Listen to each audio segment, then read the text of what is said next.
योग दर्शन, जिसे सामान्य भाषा में योग सूत्र भी कहते हैं, क्योंकि ये सूत्रों में लिखा गया है। हमेशा दर्शन सूत्रों में लिखा जाता है, इसीलिए ये योग सूत्र भी कहलाता है। दर्शन को सूत्रों में ही कहा जाता है, इसीलिए उसको योग सूत्र कहते हैं। अब योग सूत्र की रचना कब हुई? सबसे योग सूत्र की रचना हुई आज से लगभग 2500 साल पूर्व। उसकी पृष्ठभूमि क्या है? उसकी पृष्ठभूमि ये है कि उस समय पे अ, महावीर स्वामी और महात्मा बुद्ध, उन्होंने अपने अपने संप्रदाय के माध्यम से योग को अच्छे से विस्तार किया।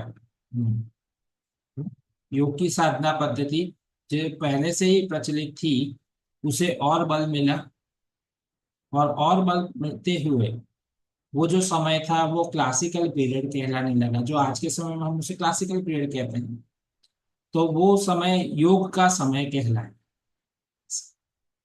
कि जब योग का सुवर्ण काल कहलाता था। हमारे ऋषि मुनि तो सैकड़ों साल से, हजारों साल से इस दिशा में काम करते ही आ रहे हैं, और वो कर ही रहे थे और साधना कर रहे थे। वास्तव में तो काम क्या कर रहे थे? साधना कर रहे थे। परंतु एक चीज खटक रही थी, और वो खटक रही थी ये बात कि योग के बारे में जो जानकारी मिलती है पुराणों में, वेदों में, उपनिषदों में, पर उसके लिए एक संदर्भ ग्रंथ जो सीधा सीधा योग के बारे में बात करे, ऐसा उपलब्ध नहीं। मतलब कि अलग अलग ग्रंथों को पढ़ते हुए आप योग की जानकारी प्राप्त कर सको और योग को समझ सको, ये होता था। ये कुछ ऐसी बात हुई कि मान लो कि कोई मैथ्स पढ़ा रहा है और उसमें विज्ञान की कुछ बातें मिलती है और चल रही है। भाई मैथ्स मैथ्स की जगह पे, विज्ञान विज्ञान की जगह पे होना चाहिए, ऐसा होना चाहिए। तो ये हो रहा था। इसीलिए पतंजलि मुनि ने एक काम किया। उन्होंने ये काम किया कि उन्होंने सिर्फ योग के मार्ग के ऊपर ही चलना है, जिससे जिनको धार्मिक मान्यताओं से परे रहना है ना, और दूसरी तीसरी जो बातें होती है, कर्म कांड और आदि जो चीजें, उससे उनको परे रहना है, उनको सिर्फ साधना करनी है। तो उनके लिए उन्होंने एक व्यवस्थित रूप से एक प्रारूप बनाया, सांख्य दर्शन के आधार पर। और वो क्या था? वो ये योग दर्शन था। तो जो सिर्फ योग का अभ्यास ही करना चाहते हैं, साधना के पतंजलि मुनि ने दिखाए मार्ग पे ही चलना चाहते हैं, और समाधि प्राप्त करना ही जानते हैं, चाहते हैं, तो उनके लिए ये एक मार्गदर्शक पुस्तिका के रूप में काम में आने लगा। मैंने ऐसा क्यों कहा मार्गदर्शक पुस्तिका? क्योंकि वास्तव में यदि देखोगे ना, तो पतंजलि मुनि के जो योग सूत्र है ना, उसे आप एक A4 साइज पुस्तक जो होता है, A4 साइज कागज जो होता है ना, उसके भीतर आप लिख सकते हो। बस इतने में ही आ जाता है ना? क्योंकि ये सूत्र के रूप में। सूत्र क्या होता है? सूत्र होता है कि ऐसे विचार कि जो साधक व्यक्ति ही समझ पाए, जन सामान्य यदि उसे पढ़े तो उसे समझ में नहीं आए, परंतु एक साधक व्यक्ति यदि उसे पढ़ेगा तो उसे तुरंत समझ में आ जाए। मैं उसके कुछ उदाहरण आपको दूं। अथ योगानुशासन, क्या समझे आप? नहीं समझे? उसमें लिखा है अब योग का अनुशासन शुरू होता है। फिर वो कहते हैं योगश्चित्त वृत्ति निरोधा, क्या समझे? नहीं समझे? उसका मतलब है चित्त की वृत्तियों का निरोध ही योग। तदा दृष्टु स्वरूप अवस्थान, क्या समझे? तब दृष्टा का अपने स्वरूप में स्थिति बनती है। तो कब? जब योग का आरंभ होता है तब।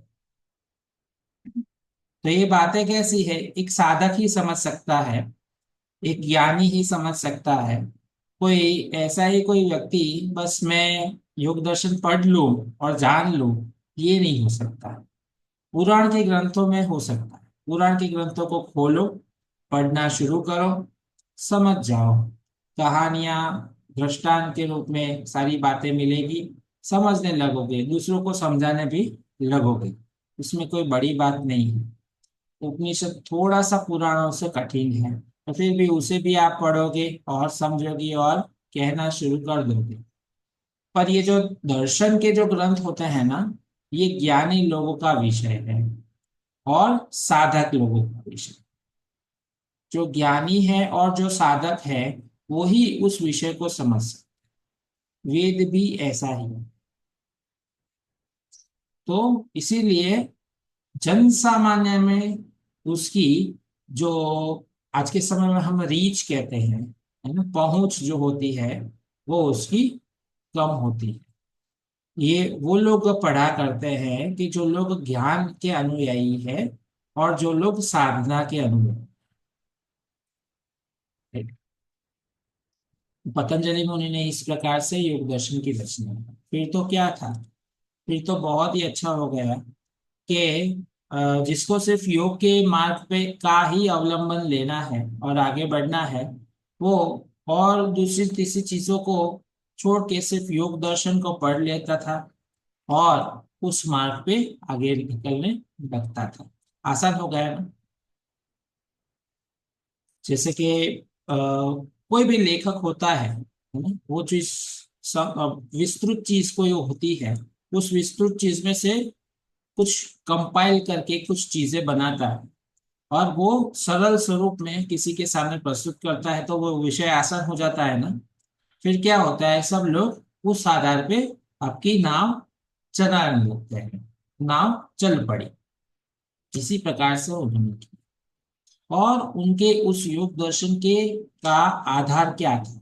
उनका आधार था सांख्य दर्शन, जो कि कपिल मुनि ने वर्षों पहले लिखा था, जो सर्वमान्य था। तो योग दर्शन भारतीय दर्शनों में एक विशिष्ट स्थान रखता है। इसमें योग का स्वरूप, लक्षण, फल तथा भेदों का विस्तृत वर्णन मिलता है। योग दर्शन के प्रवर्तक महर्षि पतंजलि हैं। इसमें योग के सूत्रों का वर्णन होने से इसे योग सूत्र कहा जाता है। ऐसा नहीं है कि योग की शुरुआत वहां से हुई। योग तो आदिकाल से किया जाने वाला अभ्यास है। कोई भी प्रकार की साधना पद्धति, वो योग ही है और कुछ है नहीं। वैदिक संस्कृति भी बाद में शुरू हुई, जो कि योग में से शुरू हुई। योग के दो विभाग हुए, एक वैदिक संस्कृति, एक तंत्र संस्कृति। तो इसीलिए आपको वैदिक संस्कृति में भी आपको योग के साक्ष्य मिलेंगे और तंत्र संस्कृति में भी आपको योग के साक्ष्य मिलेंगे। आस्तिक दर्शनों में भी आपको योग के साक्ष्य मिलेंगे, नास्तिक दर्शन में भी योग के साक्ष्य मिलेंगे। क्यों? क्योंकि पुरातन प्राचीन विद्या क्या है? योग है। तो योग दर्शन का मुख्य विषय योग अथवा समाधि है। योग दर्शन में कुल 4 अध्याय हैं, जिनको पाद कहते हैं। पाद मतलब के चैप्टर, अध्याय। तो ऐसे 4 चैप्टर आपको मिलते हैं। वहां पे चैप्टर को पाद बोलते हैं। पहला पाद, दूसरा पाद, तीसरा पाद, चौथा पाद। पाद संस्कृत शब्द है। तो कुल मिला के उसमें 195, 195 सूत्रों का वर्णन आपको मिलेगा। और उसमें प्रथम समाधि पाद में 51, 51, द्वितीय साधन पाद में 55, तृतीय विभूति पाद में 55 और चतुर्थ चतुर्थ केवल्य पाद में 34 सूत्रों का वर्णन आपको मिलेगा। ये आपको अच्छे से याद रखना चाहिए, है ना, ये परीक्षा के लिए जरूरी है। कुल मिला के 195 सूत्र है उसमें। प्रथम समाधि पाद में 51, द्वितीय साधन पाद में 55, तृतीय विभूति पाद में 55 और चतुर्थ केवल्य पाद में 34 सूत्रों का वर्णन मिलता